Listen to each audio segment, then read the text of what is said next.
ಇವತ್ತು ದ್ವೇಷ ಭಾಷಣ ಮತ್ತು ಆ ರೀತಿ ನಡ್ಕೊಳ್ತಕ್ಕಂಥದ್ರಲ್ಲಿ ಇವತ್ತು ಬಿಲ್ಲು ಕ್ಯಾಬಿನೆಟ್ಗೆ ಬಂದಿದೆ.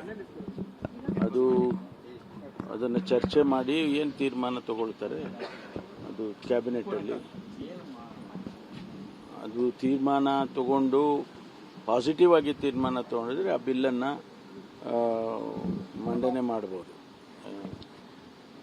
ಆ ಸಾಧ್ಯತೆಗಳಿದ್ದಾವೆ. ಬಿಜೆಪಿ ಟಾರ್ಗೆಟ್ ಮಾಡೋ ಚರ್ಚೆಗಳು ನಡೀತಾ ಇದೆ ಸರ್ ಈ ಬಿಲ್ ಮೂಲಕ. ಬಿಜೆಪಿ ಟಾರ್ಗೆಟ್ ಅಂತಲ್ಲ, ನಾವೇನು ಪರ್ಮನೆಂಟ್ ಆಗಿ ನಾವೇ ಇರ್ತೀವ, ಬದಲಾಗೋದಿಲ್ವ ಸರ್ಕಾರ. ಯಾರೇ ಬಂದರೂ ಕೂಡ ಅದು ಅಪ್ಲೈ ಆಗುತ್ತೆ. ಬಿಜೆಪಿಗೆ ಅಂತ ಯಾಕೆ ಟಾರ್ಗೆಟ್ ಮಾಡಬೇಕು ನಾವು? ಯಾರೇ ಆಗಲಿ ಅಲ್ಲೇನು ಬಿಜೆಪಿ ಅಂತೇಳಿ ಯಾವುದೇ ಶಬ್ದ ಬರೋದಿಲ್ಲ. ಅದರಲ್ಲಿ ಪಕ್ಷ ಯಾವುದು ಕಾಂಗ್ರೆಸ್ಸು ಬಿಜೆಪಿ ಜನತಾದಳ ಅಂತ ಬರೋದಿಲ್ಲ. ವಿಷಭಾಷಣೆಗೆ ಪ್ರತ್ಯೇಕವಾಗಿ ಕಾನೂನು ಮಾಡುವಂತ ಅಗತ್ಯತೆ ಏನಿದೆ? ಇದೆ ಅಂತಾನೆ ಮಾಡಿದೀವಲ್ಲ.